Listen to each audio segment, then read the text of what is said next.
जय श्री राम, जय भवानी वीर जिवाजी. இந்து எழுச்சி முன்னணி என்ற தேசபக்தியும் தெய்வீக பக்தியும் நிறைந்த இயக்கமான இந்த இயக்கத்தினுடைய அழைப்பை ஏற்று இந்த அற்புதமான தருணத்தில் இந்த விநாயகர் சதுர்த்தி ஊர்வல விழாவில் கலந்து கொண்டு சிறப்பித்துக் கொண்டிருக்கக்கூடிய சுவாமிஜி அவர்களுக்கும் சமுதாயத்தின் நன்மதிப்பை பெற்ற அனைத்து பெரியோர்களினுடைய பெயர்களை சொல்லியாக வேண்டும்.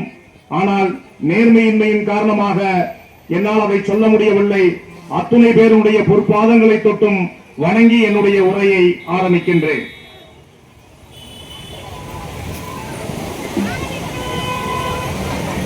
இந்து எழுச்சி முன்னணி என்ற இயக்கம் 10 ஆண்டுகளுக்கு முன்பு ஆரம்பிக்கப்பட்ட போது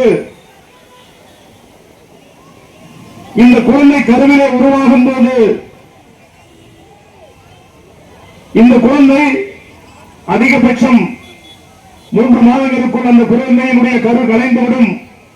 6 மாதங்களுக்குள் அந்த குழந்தையினுடைய கரு கலைந்துவிடும், நிர்மூலமாகிவிடும் என்று நினைத்தவர்களுக்கு மத்தியில் இந்த அசாதாரண வெற்றி கிடைத்திருக்கிறது என்றால் அதற்கு காரணம் அப்பழுக்கற்ற அத்துணை பொறுப்பாளர்களும் தான் காரணம்.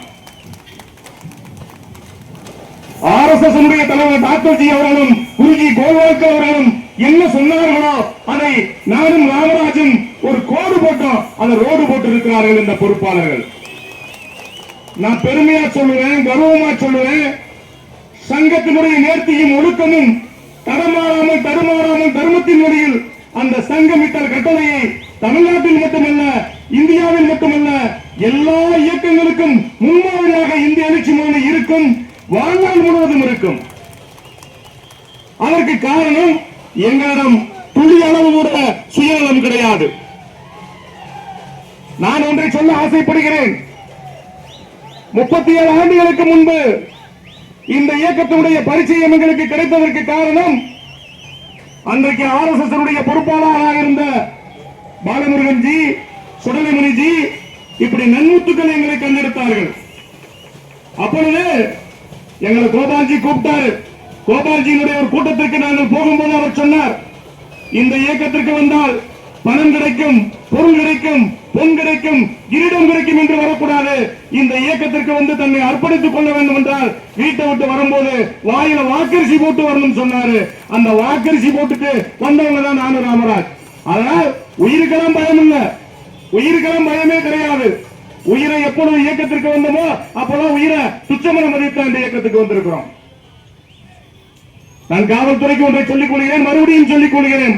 இங்கு இந்துக்கள் எப்பொழுது பெரும்பான்மையாக இருக்கிறார்களோ அப்பொழுதெல்லாம் காவல்துறையினுடைய அந்த காக்கி சட்டைக்கு மரியாதை கிடைக்கும். இங்கு இந்துக்கள் சிறுபான்மையாகிவிட்டால் காஷ்மீரத்தில் என்ன மரியாதை கிடைக்கிறதோ அதே மரியாதை தான் காவல்துறைக்கு கிடைக்கும்.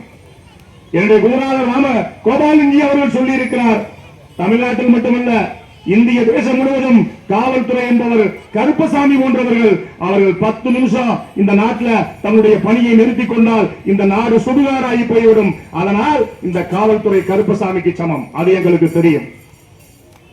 காவல்துறையை மதிக்கக்கூடியதை எப்படி மதிக்கணும் சொல்லி என்னுடைய குருநாதர்கள் சொல்லிக் கொடுத்திருக்கிறார்கள்.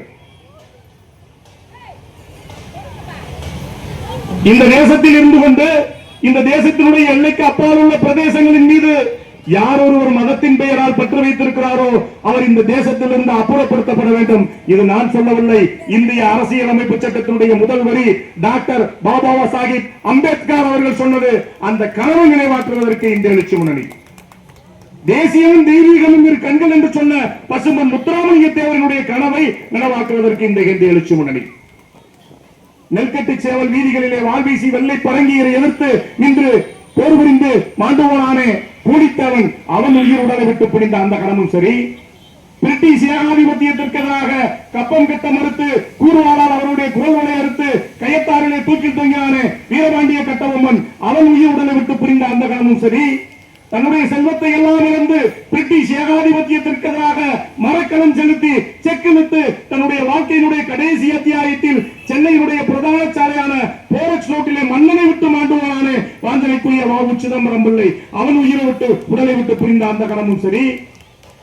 தடியடிகளால் மண்டை புழக்கப்பட்ட போதும் கொடிபட மறுத்து தப்பித்தானே கொடிகாத்த குமரன், அவன் உயிர் உடலை விட்டு புரிந்த அந்த கணமும் சரி, இவர்களெல்லாம் உயிர் உடலை விட்டு செல்லும் போது நினைத்திருக்கலாம் நம்முடைய கனவும் நாம் சிந்திய ரத்தமும் வீணற்று போய் வருமோ என்று.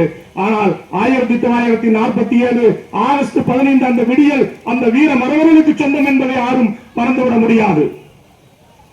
1947 ஆகஸ்ட் 15 அந்த மூவரர் கொடி அவருடைய காற்றின் உந்துதலால் பறக்கவில்லை, அவருடைய மூச்சு காற்றால் பறந்து கொண்டிருக்கிறது என்பதை மறந்துவிடக் கூடாது. நாளை மலரப்போகக்கூடிய இந்து ராஷ்டிரத்தினுடைய ஆதார சுட்டியான காவிக்கொடி உங்களுடைய மூச்சு காற்றால் பறக்கும் என்பதை கூறி வாய்ப்பளித்தமைக்கு நன்றி பாராட்டி விடைபெற்று அமைகிறேன். பாரத் மாதா கி ஜெய்.